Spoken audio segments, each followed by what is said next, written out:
All right, I want to talk a little bit about the sales ops system and how to maximize that and how to utilize that the right way for a couple of reasons. One, to track your sales funnel, right?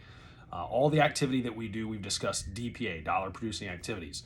The whole goal of that is to bring in uh, leads into the sales funnel and then, of course, move those through from in the top of the funnel to out the bottom of the funnel into sales. And of course, that translates into cash, right? That's how your bonus. So let's talk a little bit about how to manage that properly. A goal of setting 3 new sales ops per day should be the minimum that you want to do. That's not going to win you a merit badge. That is the minimum. And of course, this is on top of hopefully completing some sales transactions. What happens is you're going to sell about 1 out of 3. So you want to have 3 that you're putting in minimum per day. More is always good, but you want to really have that as your focus. And this gives us, once again, that ability to focus on the process, right? We really can't control. We follow E plus R equals O. We don't control the event. We don't control the outcome. We control our response.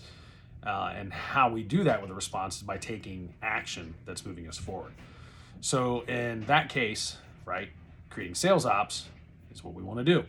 So now that we've created them, let's talk a little bit about them, right? You want to put the follow-up systems in RQ. You want to make sure that it texts you, it emails you with a follow-up on a certain date, not too far in the future, right? Some guys, you come in and you look at his account and he's got some lines eligible for upgrade. Maybe he was just stopping in to pay a bill, didn't have his spouse with him, whatever the case was. He couldn't complete that transaction. You don't want to set that follow-up for like 7 months from now, right? You want to follow up with them. You want to, during that conversation, plant the seed that there's some great promotions that he should execute on now. He's going to end up basically getting a brand new phone for a wash, depending on what the trade-in promo. Like currently, if we're talking here in March of 22, well then they could be getting $700, $800 for a device, and the brand new one costs $700 or $800. Well, why wouldn't you do that? That's just goofy. So you want to set that up for a week. Say, hey, you know what? All right, I get it. I'll follow up with you on Saturday, and we'll try to get something working. The other part is when you're off.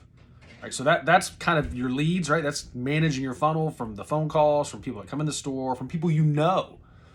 We've all had that relative is like, yeah, I'll come and do 5 lines with you. We don't call them back because they think they're going to call us, and then we look and they went down to the T-Mobile or AT&T store, and we're like, oh, and they're like, oh yeah, I forgot.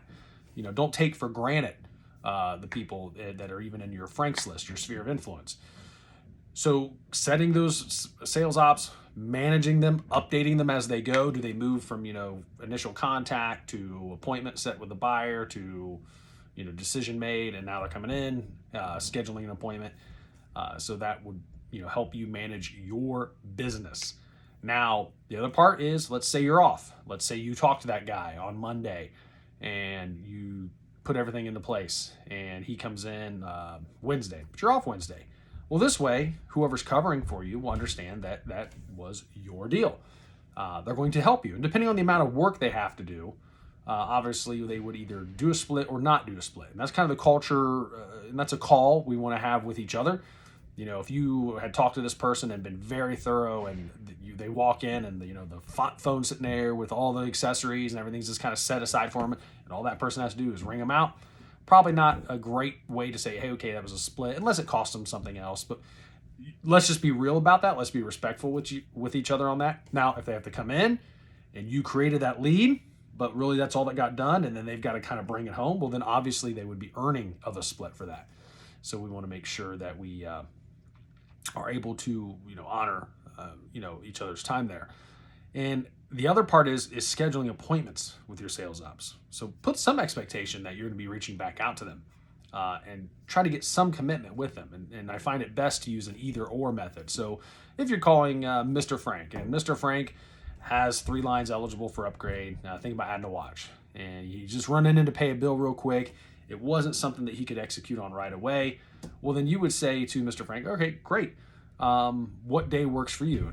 And he says, you know what, Wednesday. So, okay, morning or afternoon work better. You know what, I can do afternoon. But you're off Wednesday. A mistake I see a lot of people making is they look at their calendar and what's convenient for them and not the customer. Ooh, I'm off Wednesday. Could you come in on Saturday? And Frank's like, man, I'm busy. I don't know. I mean, yeah, sure. And the Saturday comes, you're like, I've got 4 lines in the funnel. And it comes and goes, and Mr. Frank never comes in. You call him, oh, yeah, I'll get in there, I'll be back. But he went somewhere else because you put your convenience above him, right? And they're like, well, I don't want to split my commission. You know what? 50% of something is better than 100% of nothing. So think about that as you're setting your appointments with your sales ops, is to prioritize when they can do it and execute what's most convenient for them.